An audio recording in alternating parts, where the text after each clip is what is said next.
Ow! So now the lights are not stuck on.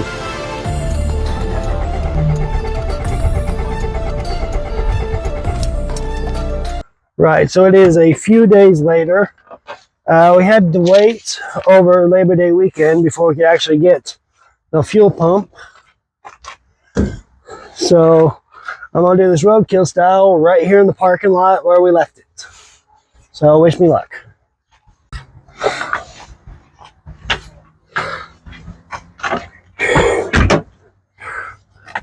Right, so to get to this fuel pump, first there's one securing bolt right here, which I believe is 10 millimeter, that we are going to need to get out. So I'm going to undo that, and then we'll get this thing out.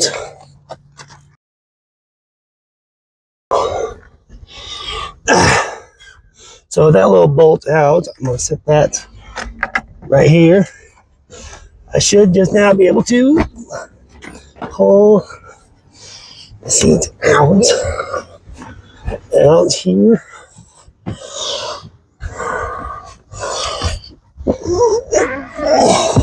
There it goes. There we go. There she is. That's what we're looking for. Ooh, a quarter. Ooh, a nickel. No, that's a dime. Sweet. All right, so the fuel pump is right here. Now, before you do anything with the fuel pump, anytime you're working with fuel, especially when you got electrics going on, disconnect the battery, which luckily I've already done. So I get that bit to stay in there. Take this out.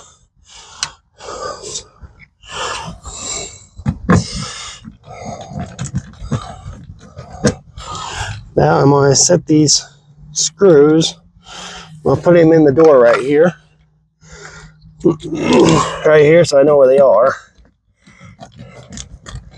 Yep. That out.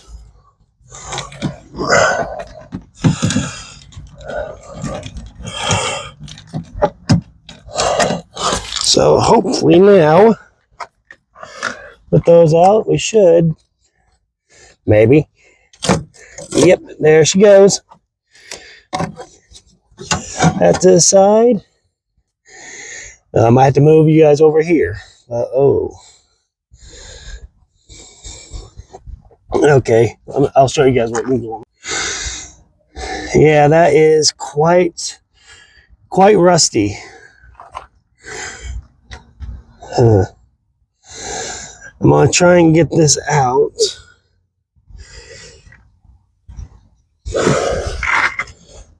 But these worry me. So I might have to see how to do it. Okay. I am going to give this a try. See how bad these are. They are also 10 mil. Oh, geez.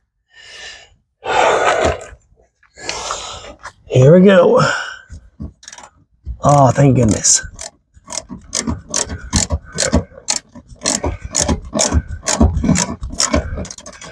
Okay.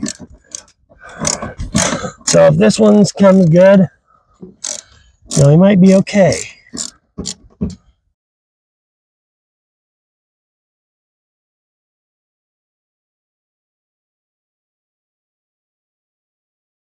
Alright, so that one was the last one, so now I should just be able to, I might need to disconnect that, and probably that. Yeah, probably will. Should be an 11/16. Oh, wow. That required a bit of force.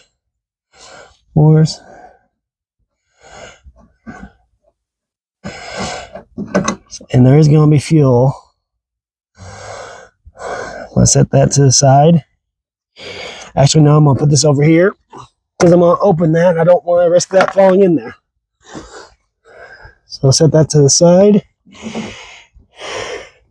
Grab that too. I'll keep that with it. Alright, so we should just be able to lift this whole thing out of here.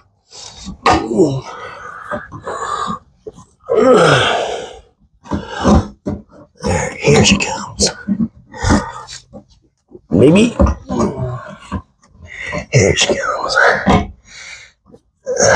Okay. Thought that hose would have enough flex, it doesn't. Oh,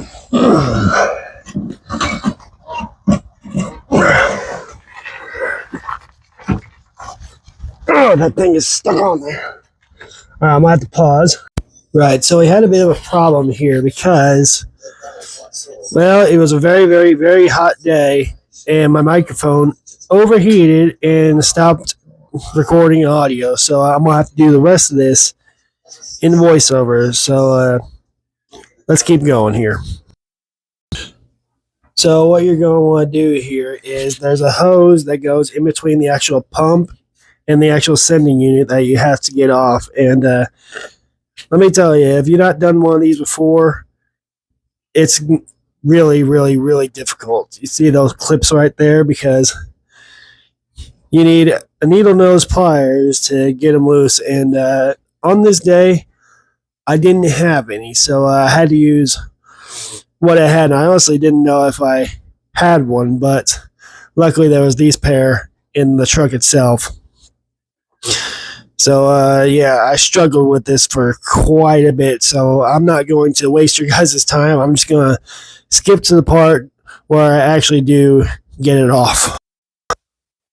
So after messing with those clips for quite a bit, finally, after probably about 15 minutes trying, it popped off. So the rest of this is actually kind of straightforward, because you just had to remove the fuel sock from the other one and just transfer it to the new one, which was actually a lot easier to do, because all I had to do was just snug it on there and reuse it. And at this point, I didn't have an extra set of hose to replace that broken one, so I'm just going to have to use it. So I'm just going to have to use this one right now, but I'm not going to be using the old clips because they're all worn out. I'm going to use these new ones so that I know that it is securely fastened in there, because last thing I want to do is tear this thing apart again just to do a hose. So yeah, just a case of tightening on there enough to where it doesn't come off. And my advice is to do the top one while you have it out, but the one on the inside you're going to struggle with, so you need to have the screw in an accessible place for you to be able to tighten it up. Also, you might be wondering, why am I just doing the fuel pump and not the entire sender? Well, the actual sender of it was actually working okay. There was no need to replace anything else, and also it was going to take me about a week just to get the whole sender, whereas they had this little fuel pump in stock, so I was able to get it, and it was also quite a bit cheaper too. The pump itself was only about $45 compared to the entire thing, which is well over $100. So I get to save myself a bit there.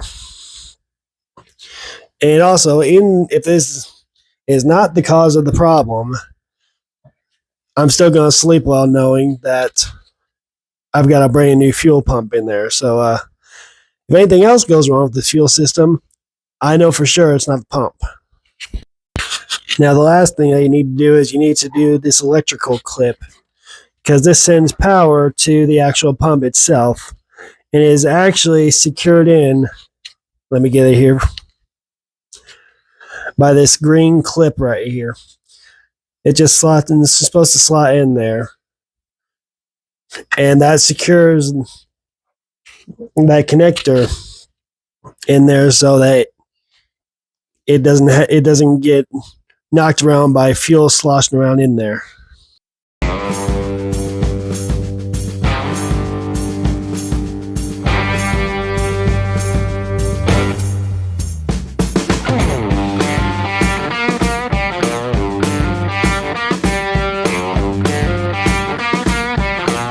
Right, so it is actually me a week later actually editing this, and I didn't have a video of me trying to crank it because that video, it also, my phone also overheated and lost that video too. So I'm going to cut to later in the day, that day actually, to where we actually go and actually rescue the Honda. Right, so none of our field repair works. So we're going to have to take my dad's truck and literally just push it about a mile or so to the house because we don't have a trailer. We don't really have any choice. We tried fixing it where it is, and there's something else going on that we can't figure out. So we're just going to have to go and literally push it back here to my mom and dad's house because it's the closest.